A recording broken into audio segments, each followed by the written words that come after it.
E o que é uma reserva legal? Bom, reservas são áreas naturais protegidas. Legal é referente à lei, então são áreas protegidas por lei de forma obrigatória. A lei, no caso, é o novo Código Florestal de 2012. O nome oficial dele é Lei de Proteção da Vegetação Nativa e ela se refere justamente às propriedades privadas rurais. Então, lembrando que vegetação nativa é toda vegetação que cresce naturalmente no local, ela é nativa de lá, e ela pode ser de campo, de cerrado ou de floresta, pode ser de qualquer tipo, não é só floresta. E as propriedades rurais particulares são basicamente sítios e fazendas. E qual é o tamanho, então, de uma reserva legal? Vai depender, já que cada propriedade tem um tamanho diferente, a reserva legal corresponde a uma proporção da propriedade, da área total da propriedade. Na maioria do país, em quase todos os biomas, que são os grandes domínios, né, de tipos de vegetação que a gente tem no Brasil, é 20% do total da área da propriedade. No Código Florestal, a Amazônia é definida como Amazônia Legal, que inclui não só o bioma da Amazônia, como também algumas das suas áreas limítrofes. Então, na Amazônia Legal, se estamos tratando de áreas florestadas, a reserva legal deve corresponder a 80% do total da propriedade. Se forem áreas de cerrado dentro da Amazônia Legal, é 35%, e se forem áreas de campo geral, é 20%, igual no restante do país. Podem haver casos em que os proprietários vão ter menos do que esse limite estabelecido por lei. Nesse caso, eles têm um déficit de reserva legal. Pode haver casos também que eles vão ter mais, então eles vão ter um excedente. E o que acontece é que quando se tem menos, para se cumprir a lei, a gente tem que compensar a reserva legal. E existem principalmente duas formas principais de compensação, que é através da restauração, que é quando você replanta a vegetação que já não existe. Você pode replantar, você pode deixar ela voltar ao que era naturalmente, que seria a regeneração, mas de uma forma geral a gente chama de restauração, então, da vegetação. E aí você pode fazer dentro da propriedade que tem o déficit, ou também pode fazer em outra propriedade. O segundo caso é quando a gente faz a compensação em áreas de vegetação que já existem, vegetação de pé. Então, esse tipo de compensação é sempre realizado dentro de outras propriedades. Existem algumas formas de se fazer esse tipo de compensação. A principal delas é a cota de reserva ambiental, que tem a sigla de CRA. Então, é quando o proprietário que tem o déficit, ele compra créditos ambientais que são relativos ao excedente de reserva legal do segundo proprietário e ele, então, assim, compensa o seu déficit de reserva legal. O que é uma unidade de conservação?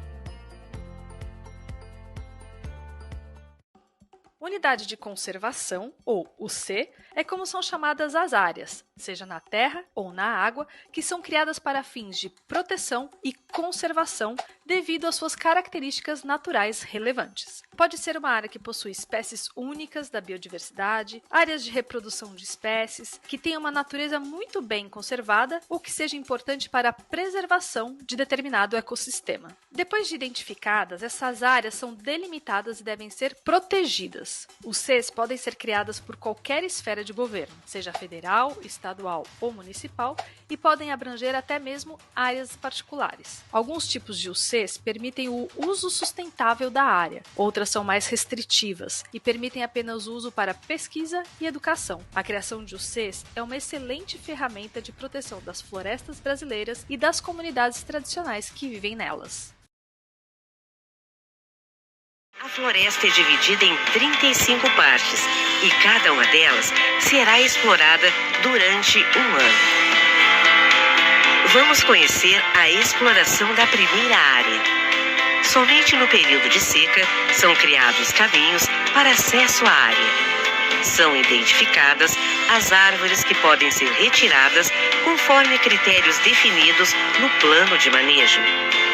Cada árvore é retirada cirurgicamente, preservando outras árvores jovens da mesma espécie, capazes de possibilitar a regeneração deste ecossistema, imitando, de certa forma, a mesma dinâmica de uma floresta sem a intervenção humana. Ao final de um ano, é interrompida a exploração dessa área com o início de sua regeneração. No ano seguinte, será explorada a segunda área. E assim vai, ano a ano, durante 35 anos.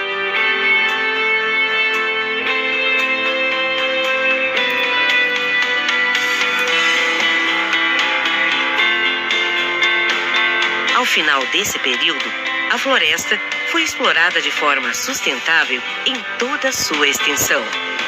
O que enxergamos depois de tanto tempo é uma floresta com a mesma aparência ou exuberância do início de sua exploração.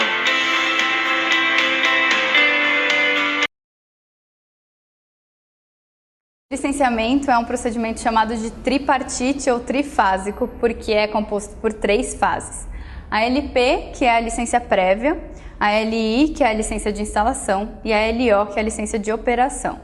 Na LP é avaliada a viabilidade do empreendimento ou da atividade, o projeto básico, o local e a tecnologia a ser utilizada. Na LI é avaliado se todas as exigências da LP foram cumpridas, avaliado o projeto executivo e a permissão da construção. Ou seja, ela autoriza o empreendimento ou a atividade a se instalar.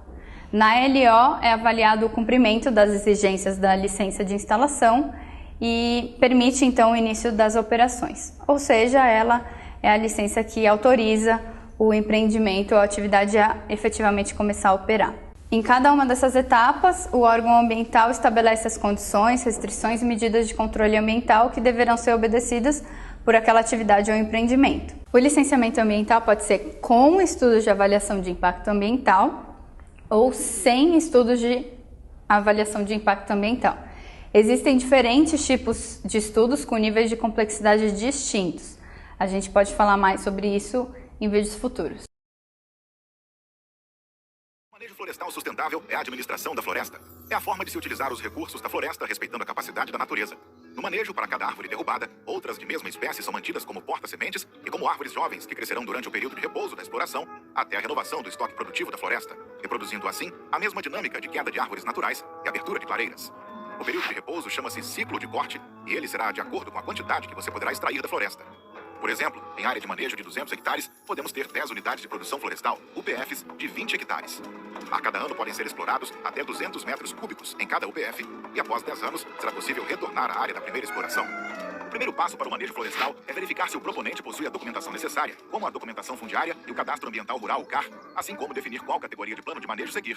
Ainda será necessário realizar o cadastro técnico federal, CTF, obter anuência da prefeitura local para o plano e obter o certificado digital. Após essa etapa, inicia-se o trabalho de campo, que consiste na delimitação da área para o plano de manejo, abertura de picadas e inventário florestal. Com a definição do local do plano, inicia-se a abertura das picadas, que irão fazer a demarcação da área. É necessário demarcar um ponto inicial, um marco zero. A partir daí, a picada principal poderá ser aberta. Agora será necessário abrir as picadas de orientação. Dentro das picadas principal e secundárias, balizas de orientação deverão ser colocadas a cada 25 metros. Elas devem ser abertas em linha reta, distanciando 50 metros umas das outras. Com todas as picadas abertas, é hora de fazer o inventário florestal. Durante o inventário, você irá medir a circunferência das árvores na altura de 1,30 m. A categoria que você escolheu irá definir quais árvores deverão ser medidas. Também é necessário colocar uma plaqueta em cada árvore, identificar a espécie de cada uma, obter a coordenada geográfica e avaliar a qualidade do tronco. As árvores que devem ser liberadas para exploração serão as maiores de 157 centímetros de circunferência que atenderem às exigências de sua categoria de manejo florestal. Atenção! É importante verificar o acesso às árvores grossas e a existência de baixios ou áreas de morro que dificultem o transporte da madeira, como também lagos, igarapés ou nascentes, principalmente durante o período chuvoso. Com o inventário florestal, o extensionista irá elaborar os documentos técnicos para o licenciamento ambiental, o Plano de Manejo Florestal Sustentável, que deve estar acompanhado do Plano Operacional de Exploração, o POI, ou do Plano Operacional Anual, o POA. O plano também deve estar acompanhado de anotação de responsabilidade técnica, ART, assinada por um engenheiro florestal habilitado pelo Conselho Regional de Engenharia e Agronomia, o CREA. O Plano de Manejo Florestal Sustentável é um documento técnico obrigatório para a extração madeireira e nele deverá constar informações como, por exemplo, a propriedade rural e o seu proprietário, o responsável técnico pelo manejo florestal e a forma de exploração florestal que será utilizada. O plano de manejo deve obedecer diferentes exigências em função de sua categoria. No Amazonas, existem as seguintes categorias de planos: o de pequena escala, o de menor impacto, o de maior impacto e o de várzea. Para mais detalhes, veja o Guia de Manejo Florestal do Amazonas em seu aplicativo Cidades Florestais.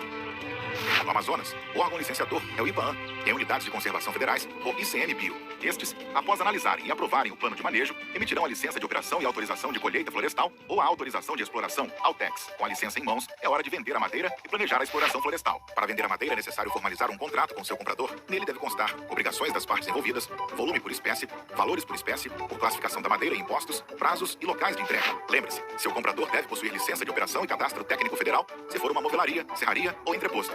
Após fechamento de contrato, planeje as atividades de exploração. Para elaborar o calendário, você deve colocar todas as etapas em um cronograma de atividades que permitirá definir o melhor período para cada uma. assim como indicar os seus responsáveis. Antecipe quais equipamentos serão utilizados, a quantidade e de que forma serão adquiridos, se comprados, alugados ou emprestados. Preveja também e cobre de todos os envolvidos o uso de equipamentos de proteção individual. Não se esqueça que para o transporte e entrega da madeira é necessário emitir a nota fiscal e o documento de origem florestal, DOF. Estas são as principais informações para iniciar o seu plano. Para saber mais, consulte o seu aplicativo Cidades Florestais. Não se esqueça, a chave para um manejo bem-sucedido é um bom planejamento. Bom manejo.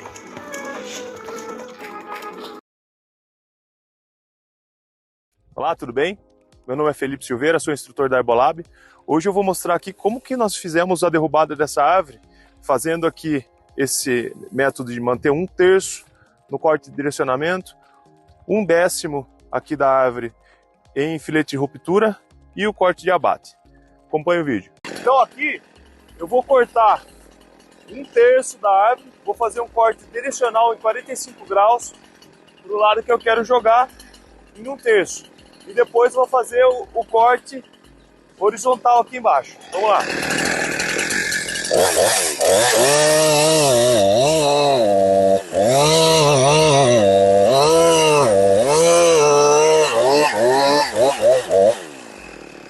Tá feito o primeiro corte, agora eu vou fazer o corte horizontal.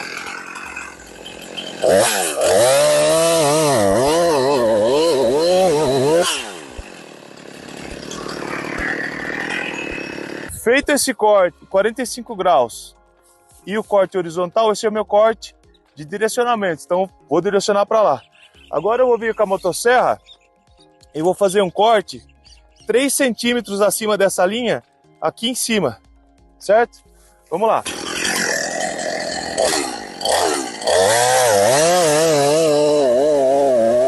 Qual é a ideia? Eu preservar 1/10 da árvore, 10% aqui, de dobradiça. Então eu tenho aqui 2 centímetros aqui, 1/3 e o corte atrás. Então a queda da árvore, ela vai para lá, né, para esse lado. A minha rota de fuga vai ser 45 graus para lá e 45 graus para cá, certo? Nunca aqui atrás da árvore a rota de fuga e nem correr para frente.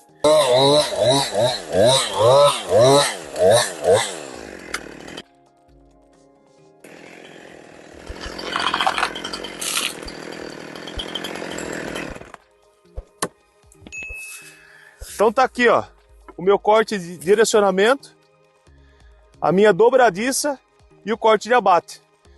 Esse corte aqui é o que guia a queda da árvore. Então eu queria jogar ele para cá, eu joguei ele para cá, guiado sempre pela dobradiça.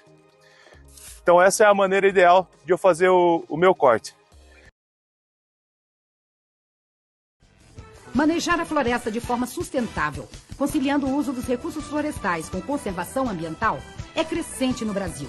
Pensando nisto, a Embrapa Acre e a Embrapa Florestas, em parceria com o governo do Acre, desenvolveram o modelo digital de exploração florestal, o Modeflora.